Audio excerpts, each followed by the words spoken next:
Hello guys, প্রত্নতত্ত্ব অধিদপ্তরের আজকের এই অংশ রাজশাহী পটিয়া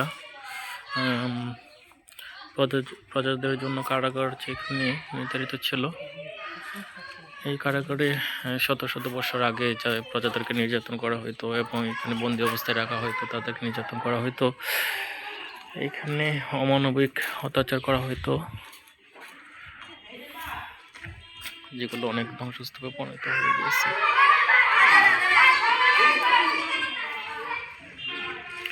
সবকিছু খসে খসে পড়তেছে, ছাদের প্লাস্টারগুলো সব একবারে খসে খসে পড়তেছে।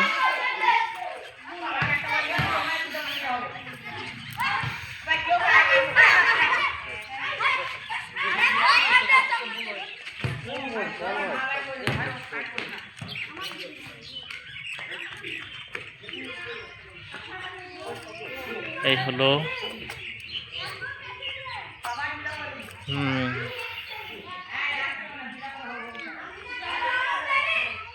কারাগার, প্রজাদের কারাগার। এটা কারাগারে নিক্ষেপ করা হইতো। আমরা যে বিশেষ করে বিভিন্ন ছবিগুলোতে দেখতাম প্রজাদেরকে কারাগারে নিক্ষেপ করা হইতো। এই সেই কারাগার, গহীন অন্ধকারের কারাগার, যেখানে মৃত্যু আগ পর্যন্ত কারাগারের ভিতরে থাকতো। এইখানে প্রজাদেরকে যে সকল প্রজারা ট্যাক্স না দিত, কর না দিত, খাজনা না দিত, তাদেরকে এখানে এইসব কারাগারে নিক্ষেপ করা হইতো।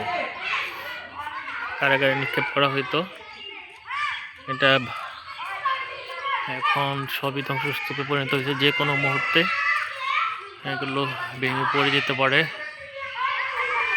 রাজশাহী পটিয়ার প্রত্নতাত্ত্বিক নিদর্শন। এই নিদর্শনটা ভিতরে যেতে ভয় লাগে, কখন কি ভেঙে পড়ে যায়। সবই ধ্বংসস্তূপে পরিণত হয়েছে।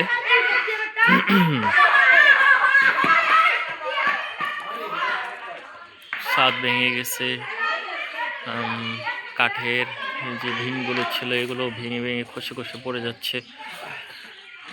বড় ধরনের একটা ভূমিকম্প হলে আমার মনে হয় না যে এগুলো কিছু থাকবে, সব কিছু পড়ে যাবে, ভেঙে যাবে। পনেরোটা আসতেছে, দেখতেছে, দেখেন।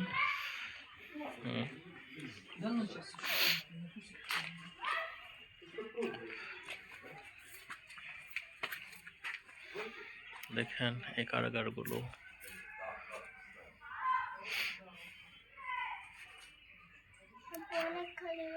দেখছ, হ্যাঁ ভেঙে পড়ছে। আমার মেয়েকে নিয়ে আসছে এখানে কাজে দাও দেখানোর জন্যে, জানুক যে আগে 200-250 বছর আগে কেমন ছিল পরিবেশ। রাজারা এইখানে প্রজারা ছিল না, প্রজাদেরকে নিয়ে আসতো, আইসা এখানে বন্দি করে রাখতো। ঠিক আছে, এইখানে বিভিন্ন জায়গায় বন্দি করে রাখতো, তাদেরকে অনেক নির্যাতন করতো, কষ্ট দিত।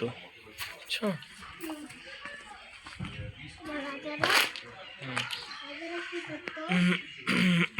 রাজাটা প্রজার যারা ছিল না, প্রজাদেরকে মারতো, মেরে এখানে জেলখানা ছিল। হ্যাঁ, জেলখানার মধ্যে করে রাখতো, বন্দি করে রাখতো।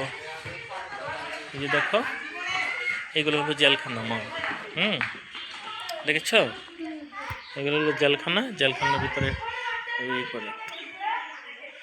হ্যালো গাইস, তাহলে এখানে সমাপ্তি। ভালো